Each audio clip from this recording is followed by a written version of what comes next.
Ruling party. 6వ తేదీ ఉదయం చర్చలో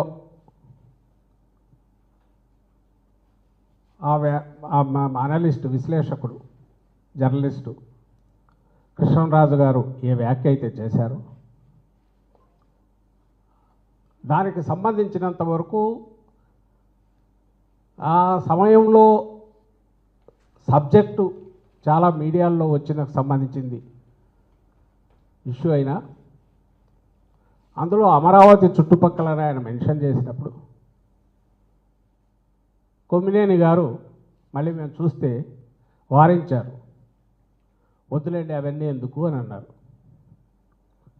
అలాగే మీరు ఏదైనా చెప్పినా అది దైవదూషణలాగా భావిస్తారు. అమరావతి చుట్టుపక్కలైనా ఆ పేరు అని ఎవరు ఏదన్నా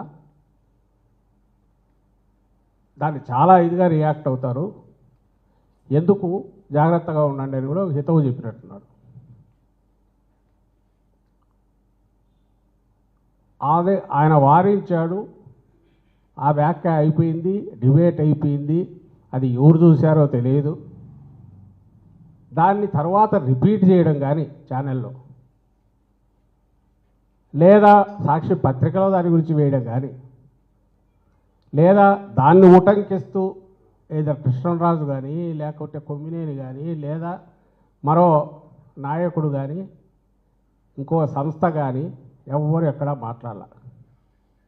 ఎందుకంటే డిబేట్ అనేది నలుగురిని ఓ దగ్గర కూర్చోబెట్టి చర్చా వేదికలో మోడరేటర్గా ఛానల్ నుంచి ఓ జర్నలిస్టో ఒక యాంకరు ఎవరో కూర్చొని నడుపుతారు, ప్రెజెంటర్ ఉంటాడు, అందరికీ తెలిసిందే, రోజు చూస్తున్నది. ఇందులో ఏ అభిప్రాయాలు వ్యక్తమైనా అవి వ్యక్తిగతమైనవి. అయితే ఆ వ్యక్తిగతమైన అభిప్రాయాలు కొంచెం హద్దులు మీరినప్పుడు అవతల ఇంకెవరైనా వ్యక్తిత్వ హననానికో ఒక సెక్షన్ను బాధ పెడతాది అనుకున్నప్పుడు ఆ ప్రెజెంటర్ ఆపే ప్రయత్నం చేయాలి, చేస్తారు. ఆ పని కొమ్మినేని శ్రీనివాసరావు గారు ప్రయత్నం చేశారు. ఆ పాసింగ్ ఆ తర్వాత అతను వేరే సబ్జెక్టులకు పోయినట్టున్నాడు, అది రాలే. అతను ఏమైనా స్ట్రెస్ పెట్టి లేదు ఇట్లే అంటానని అతను అన్నట్లేదు, అది పాసింగ్ దీనిలాగా వెళ్ళిపోయినట్టుంది. తరువాత ఎప్పుడైతే 7వ తేదీ ఉదయం నుంచి ఓహో దీన్ని తీసుకొని మనం ఏదో చేయొచ్చని వాళ్ళు మొదలుపెట్టి దుష్ప్రచారం మొదలుపెట్టారు, ఆ మీడియా, సాక్షి మీడియా జగన్మోహన్ రెడ్డి గారికి చెందింది కాబట్టి, కుటుంబానికి చెందింది కాబట్టి వాళ్ళ మీద పర్సనల్ అటాక్ మొదలుపెట్టారు. ఇది అనవసరంగా వైల్డ్ దీనికి పోతోంది. ఉద్దేశం కాదు, ఛానల్ ఉద్దేశం కాదు, ఎడిటర్ ఉద్దేశం కాదు, ఈవెన్ డిబేట్ కండక్ట్ చేస్తున్న కొమ్మినేని గారి ఉద్దేశం కాదు, అండ్ ఈవెన్ అనలిస్ట్ కూడా ఆ సందర్భంలో అతను ఉచితం అనుకొని అన్నది కూడా తర్వాత ఎక్స్టెండ్ చేయలే. లైక్ వాళ్ళ ఛానళ్ళలో జరిగే డిస్కషన్లో స్ట్రెస్ పెట్టి అవును నేను అన్నది కరెక్ట్ అని ఒకవేళ వీళ్ళు వారించినట్టు నటించిన ఆ ప్రజెంటరు వాళ్ళు దుందుడుగ్గా మాట్లాడిన సందర్భాలు చాలా ఉన్నాయి స్ట్రెస్ పెట్టి. అలాంటిది కూడా ఇక్కడ జరగలే. ఏబిఎన్లోనో TV5లోనో చూస్తే ఆ ఛానల్స్లో వందల డిస్కషన్స్ అసలు మొదలు పెట్టడం దగ్గర నుంచి క్యారెక్టర్ అసాసినేషన్తో జగన్మోహన్ రెడ్డి గారి గురించి కానీ వైఎస్ఆర్సీపీ నాయకుల గురించి కానీ దుర్భాషలు అక్కడ డిబేట్లు పార్టిసిపేట్ చేసుకున్న వాళ్ళ గురించి కానీ లేదా ఇంకొక నాయకుడు ఎన్నో జరిగినాయి. వాటన్నిటి నేను వాటి జోలు కూడా పోవట్లా. వాటిని ఎందుకు పట్టించుకోలేదంటే మేమెందుకు వాటిని పట్టించుకోలేదంటే ప్రజలకు సంబంధించి ఆన్సరబుల్గా ఉండాలి, జవాబుదారీతనంతో ఉండాల్సిన పొలిటికల్ పార్టీసు ఇలాంటి ఇష్యూస్ మీద ఎక్కువ పోతే అసలు సమస్యలు పక్కకు పోతాయని మేము అధికారంలో ఉన్నప్పుడు వాటిని పట్టించుకునే వాళ్ళం కాదు, ప్రతిపక్షంలో ఉన్నా కూడా వాటి అది కేవలం దుర్బలులు, అసమర్థులు, పిరికి వాళ్ళు, సత్తా లేని వాళ్ళు మాత్రమే బూతులకు లేదా ఇలాంటి అసభ్యకరమైన వాటికి ఇష్యూస్ను డైవర్ట్ చేయడానికి, అసలు ఇష్యూస్ను అడ్రస్ చేయకుండా జడిసి పక్కకు పోవడానికి ఇచ్చేస్తారు తప్ప జగన్మోహన్ రెడ్డి గారు కానీ వైఎస్ఆర్సీపీ కానీ ఎప్పుడూ అలాంటి దుర్బలత్వంలో లేదు. స్ట్రెంగ్త్ నుంచి మాట్లాడతాం కాబట్టి చిల్లర విషయాలను వాటిని పెద్దవి చేసో లేదా ఎక్కడో పాసింగ్ దీనిలాగా వచ్చిన ఇలాంటి వ్యాఖ్యలను దానినే భూతద్దంలో చూపో ఒక లేని ఇష్యూని క్రియేట్ చేసే ప్రయత్నం ఎప్పుడు మేము చేయలే. అది మాత్రమే చేయడం టీడీపీకి అలవాటు. అంటే లేని ఇష్యూని క్రియేట్ చేయడం లేదా ఎక్కడో దానంతట అది పాసింగ్ దీనిలాగా ఎక్కడో దాన్ని పట్టుకొచ్చైనా సరే అది మెయిన్ ఇంటర్నేషనల్ ఇష్యూలో జాతీయ సమస్యను చేయడం, దాని మీద ఒక విష ప్రచారానికి దిగడం, అసలు ఇష్యూను పక్కకు తోయడం. ఇది టీడీపీకి చంద్రబాబు నాయుడు గారికి అలవాటు. అదే మళ్ళీ చేశారు.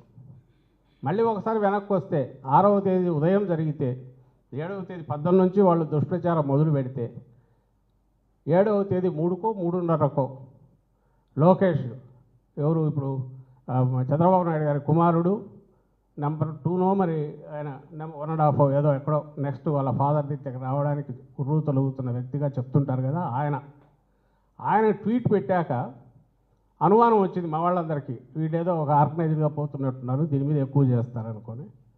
సరే నిజంగా ఎవరన్నా ఇదే యారేవండి. సాక్షి మీడియా అప్పుడే దానికి సంబంధించి స్టేట్మెంట్ ఇచ్చింది, ప్రకటన చేసింది. ఛానల్కి ఇది ఎలాంటి సంబంధం లేదు, ఇలాంటి వాటిని ఎంకరేజ్ చేయము, దానికి సంబంధించి ఖండిస్తున్నాము. అండ్ అది ఆయన వ్యక్తిగత అభిప్రాయం అయినప్పటికీ అది కరెక్ట్ కాదని అప్పుడు చెప్పాము. మా స్టాండ్ ఇప్పటికే అది సాక్షి మీడియా స్పష్టంగా స్క్రీన్ మీద బిగ్ బ్రేక్ కింద పెద్ద స్టేట్మెంట్ ఇచ్చింది. ఆ అనలిస్టు జర్నలిస్ట్ కృష్ణరాజు ఆయన స్టేట్మెంట్ ఇచ్చాడు. రాత్రి వాళ్ళ ప్రచారం పర్సనల్ లెవెల్ దాటి అసహ్యకరమైన రీతిలో జగన్మోహన్ రెడ్డి గారి గురించి, భారతీయమ్మ గురించి మొదలైన తర్వాత వైఎస్ఆర్సీపీ అఫీషియల్ స్టేట్మెంట్ కూడా ఇచ్చాం. ఇది పార్టీకి సంబంధం లేదు, సాక్షి మీడియా ఆల్రెడీ ఇది చేసింది, ప్లస్ అతను ఇచ్చాడు. పార్టీ ఇలాంటి వాటిని ఎంకరేజ్ చేయదు, దాన్ని పూర్తిగా ఖండిస్తున్నామని చెప్పాం. ఇలాంటి వాటికి స్కోప్ ఇవ్వకూడదని చెప్పాం. దయచేసి దీని ఇంతటితో వదిలేయండి అని కూడా చెప్పాం. ఇది 7వ తేదీ జరిగింది. 8వ తేదీ ఇంకా ఎక్కువైంది. 7వ తేదీ ఒక స్థాయిలో జరిగితే 8 వచ్చేసరికి రాష్ట్ర వ్యాప్తంగా అని చెప్పి కంప్లైంట్లు 7వ తేదీ నుంచి మొదలయ్యాయి. 8 వచ్చేసరికి ప్రదర్శనలని ఆర్గనైజ్ చేశారు.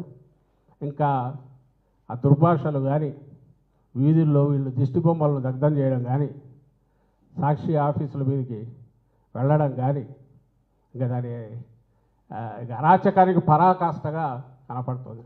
అర్థం కాని విషయం, నిజంగా ఎవరైనా డెలిబరేట్ చేసినా కూడా అంటే కావాలని ఎవరన్నా అనింటి నాది పొరపాటు అయిపోయిందంటే అక్కడికి వదిలేస్తారు. అలాంటిది ఎలాంటి ఉద్దేశము లేకుండా అనుకోకుండా జరిగిన దాని మీద అప్పుడే కూడా ఒక స్టేజ్ వరకు రియాక్ట్ అయ్యి నిన్న కొమ్మినేని చెప్పిన దాంట్లో నేను కూడా చూశాను. అతను ఏ ఎక్స్టెంట్కి పోయాడంటే, నేను 18 ఏళ్ళుగా నేను ఇవి కండక్ట్ చేస్తున్నాను, చాలా డిగ్నిఫైడ్గా నిబద్ధతతో చేస్తుంటారని అందరూ అంటారు, నేను ఎక్కడ ఎవరిని ఎంకరేజ్ చేయను, భాష పరంగా కానీ మీరే పాత్ర చూడండి, ఇక్కడ కూడా వారించబోయాను.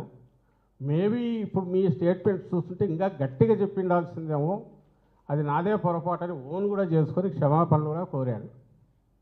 ఏం కావాలి అంతకంటే నాకు అర్థం కావట్లా.